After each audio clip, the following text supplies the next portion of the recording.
SCP-3114. Wouldn't it be chilly?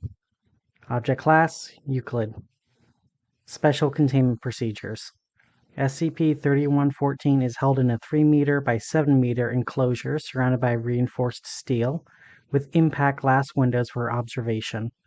A smaller 1-meter by 2-meter cell is attached to contain SCP-3114 when its enclosure needs to be entered for maintenance, enrichment, or inspection. When SCP-3114 needs to be moved from one section to another, a projection of a human subject will be displayed on a wall in the desired area.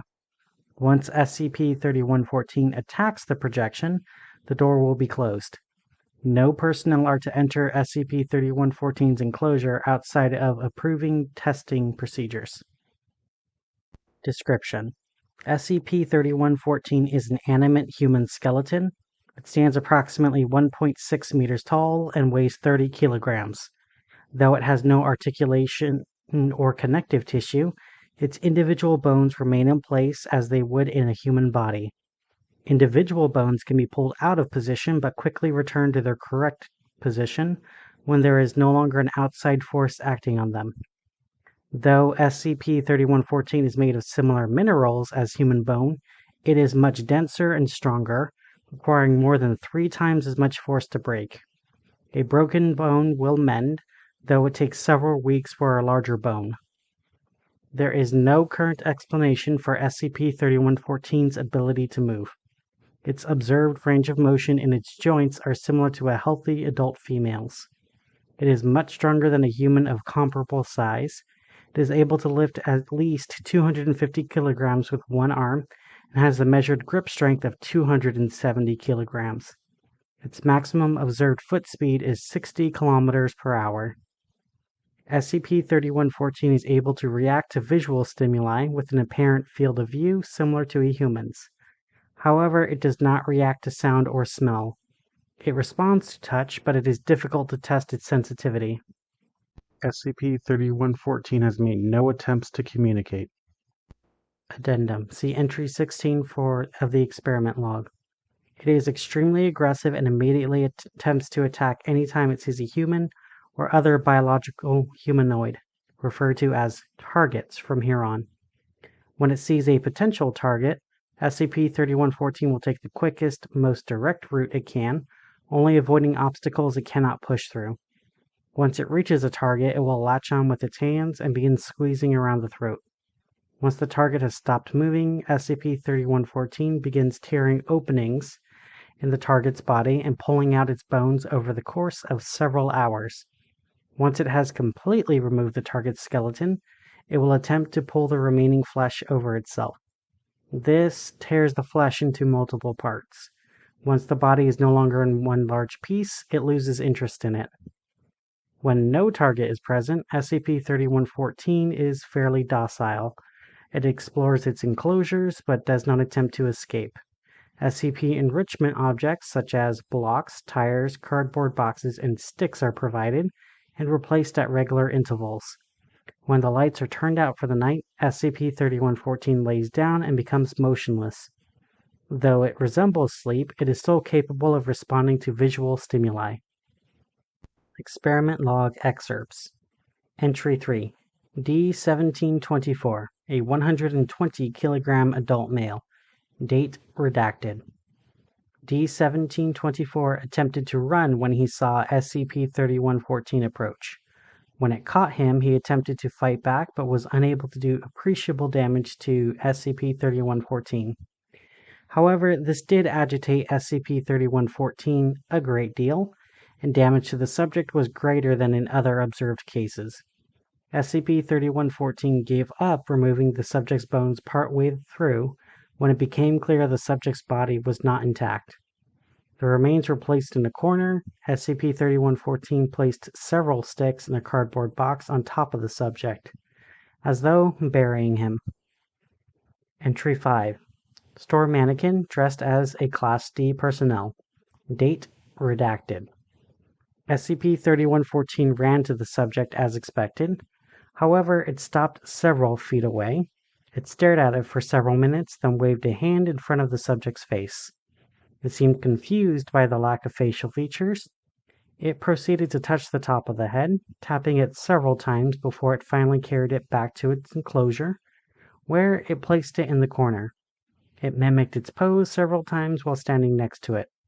It removed the mannequin's clothes and attempted to wear them. However, it was unable to operate the belt and could not keep the pants from falling. After several attempts, it appeared to grow frustrated. It removed the clothes and then threw them, and the mannequin, into a corner. Entry 6, Female Gorilla. Date redacted. SCP-3114 approached the subject but did not become aggressive until the subject stood up. SCP-3114 proceeded to engage in its typical behavior. However, the gorilla was able to break SCP-3114's left ulna before it expired. SCP-3114 was unable to fit itself into the subject's body, giving up after the body was no longer intact. It was buried in the corner as with previous subjects. Entry 9, Male Border Collie. Date redacted. SCP-3114 approached the subject cautiously. It examined it with its fingers and became surprised when the dog licked it. It interacted with the dog for 2 hours, becoming visibly more excited. It appeared to be engaging in play behavior. It wrestled with the dog without harming it and threw sticks for it. At one point, the dog attempted to bite SCP-3114's lower left leg, at which point SCP-3114 struck it sharply, frightening the subject. However, neither appeared to be seriously harmed, and both returned to their play. The subject was removed from the enclosure without incident. SCP-3114 stood at the exit for several hours after the subject was removed, striking the walls repeatedly.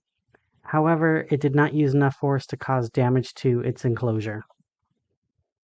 Entry 13, Human Cadaver, Female, 55 kilograms, 2 days after death. SCP-3114 reacted as it would to a live human, including an attempt to crush its throat for several minutes, otherwise identical to tests with similar-sized live subjects.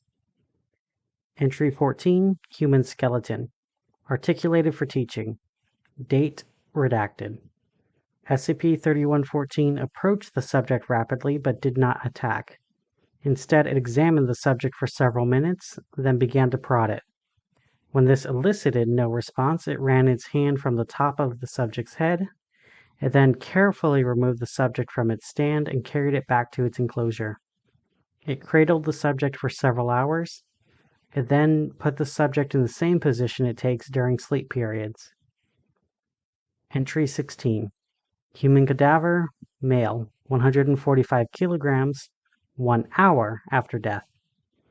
Subject reacted as in log entry 13. However, it was able to keep the body intact while it placed itself inside. It walked around its enclosure for an hour while wearing the subject. When the projection was shown to clean the enclosure, SCP-3114 did not attempt to attack the projection.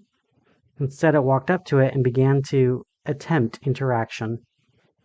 D-4843, an adult male, was placed in the enclosure. When SCP-3114 approached, he attempted to escape. SCP-3114 grabbed him, but did so gently. It continued to try interacting with him, taking his hand and placing it on its face, attempting to ape his movements and embracing him. He reacted negatively to all interactions. After 3 hours, D-4843 was removed from the enclosure. SCP-3114 waited for several minutes at the door. Then it tore the subject off of itself, and it kicked the remains into a corner, then laid down next to the subject of Entry 14. It did not move for 3 days, at which point it resumed its normal behavior.